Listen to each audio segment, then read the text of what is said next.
ណាកូនភ្លោះបងលើនេះកូនភ្លោះ3វាក្រកលយ៉ាប់ដេកគេយ៉ាប់ត្រូវមិនហ្នឹងកូនភាសាខ្ញុំមកប្រុសកូនខ្ញុំបកើតអូឥឡូវខ្ញុំសុំទៅមើលតិចបានទេចាបានទៅពូបានចាអរគុណជូនខ្ញុំទៅតិចមើលបាទអរគុណ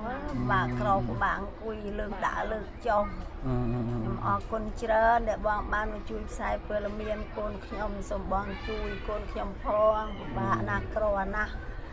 ទីលំនៅអាឋានក៏ផ្ទះអីក្រអីផ្ទះនោះក៏ក្រគ្មានអីទេបងឲ្យសូមបងជួយណាបងខ្ញុំអរគុណខ្ញុំចង់បានឲ្យបងប្អូនទាំងអស់ជួយខ្ញុំផងដែរខ្ញុំវាបាក់ក្នុងខ្លួនបាក់ហើយអត់ផងជីកយន្តមកតាមផ្លូវខូចស្រាក់ពេញនៅផ្លូវបាទលំបាកអត់មានលុយជីឡានក៏ជីកយន្តមួយជីកយន្តមកអត់មានលុយជីឡានមកជីកយន្តមកហូបអីបានទេអូនបានតិចណាហូបមិនហូបទឹកហូបទឹកដោះគោអីមានទឹកដោះគោអីញ៉ាំទេ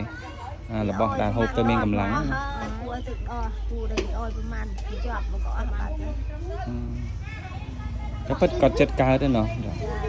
ហើយនឹងអាចកើតមុនថ្ងៃណាជឿយើងអត់ដឹងទេណាតែពេលគេថាម៉េចពេលគេថាថ្ងៃ14ខែ1ណាអូខេធំតិចណាចិត្តបាន3នាក់មកទៀតរវល់លេយបាទសួស្តីបងប្អូនខ្ញុំសម្បត្តិចាគីឥឡូវនេះខ្ញុំបានមកដល់ខេត្តសៀមរាបបាទជាទីតាំងបងប្អូនជនពាសឹកដែលកំពុងតែស្នាក់អាស្រ័យបណ្ដោះអាសន្នដែលអ្នកមីងឈ្មោះអីមីងខ្ញុំគាត់មេតមកពីលងវែងបាទហើយដែលគាត់មានកូនបាទមានកូននេះគឺកំពុងតែមានផ្ទៃពោះបាទនៅក្នុងពោះហ្នឹងគឺកូនភ្លោះទៅទៀតបងប្អូនបាទកូនភ្លោះដែលមានកូនភ្លោះ3ទាំងស្រីទាំងអស់ហើយឮដំណឹងថាឥឡូវនេះកំពុងតែភៀសសឹកមកដល់ទីនេះមានសុវត្ថិភាពល្អណាស់ប៉ុន្តែអ្វីដែលគាត់លំបាកនោះគឺវាមិនដូចផ្ទះយើងណាបាទមានន័យថាគួរតែបាននៅផ្ទះគាត់នៅក្នុងម៉ោងនេះហើយគាត់កំពុងខ្វះខាតខ្លាំងណាស់បងប្អូនបើមានបងប្អូនណាដែលមានចិត្តសប្បុរសធម៌ជួយបងស្រីផងជួយប្អូនស្រីផងប្អូនស្រីឈ្មោះអីមិញម្ដងទៀតញាតផល្លាបាទបងប្អូនស្រីញាតផល្លាដែលឥឡូវនេះកំពុងតែនៅនេះគឺនៅចែកដីណាបងប្អូនអញ្ចឹងណាដងតុងបាទហើយបងប្អូនចង់ជួយផ្ទាល់ដែលគាត់មានលេខទូរស័ព្ទ0ប៉ុន្មានបងម្ដងទៀត065656793បាទ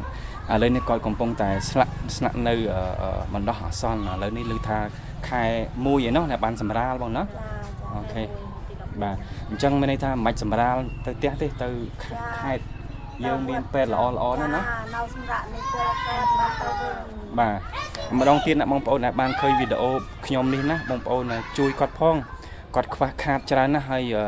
តាមក៏ពិតទៅគាត់អត់មែនតើណាបាទខ្ញុំធ្វើវីដេអូនេះណាបងប្អូនដែលបានឮដំណឹងនេះហើយណាដែលខ្ញុំបានផ្សាយលេខទូរស័ព្ទរបស់គាត់ណាតាក់ទងគាត់ direct ផ្ទាល់តែម្ដងក៏បានដែរបងប្អូនណាហើយបើបងប្អូនចង់មកដល់ផ្ទាល់នៅវត្តគោកចកខេត្តសៀមរាបនេះទេទូរស័ព្ទរបស់គាត់ហើយដើម្បីគាត់បានផ្ដល់ព័ត៌មានបន្ថែមណាដំណឹងនេះគឺជាដំណឹងមិនតាន់ហើយបងប្អូនអត់ទាំងមីងជាម្ដាយបាទជាម្ដាយហើយបងប្រុសជាគ្រួសារហើយជួយគាត់ផងណាម្នាក់បន្តិចបងប្អូនខាងបានឃើញបាទទាំងក្នុងស្រុកទាំងក្រៅស្រុកណាជួយគាត់ណាគឺជាជួយសង្គ្រោះគាត់មានកូនភ្លោះដល់13នោះបាទតិចទៀតទៅកើតទៅមានត្រូវការទៅដោះគោទៅការអ្វីសម្ភារៈរបស់កុមារបងប្អូនណាបើបានវីដេអូនេះហើយសូមជួយចែកបន្តណាដើម្បីឲ្យបានទៅដល់ដែលអ្នកមានចិត្តសប្បុរសធម៌បាទអរគុណច្រើនបងប្អូនបាទ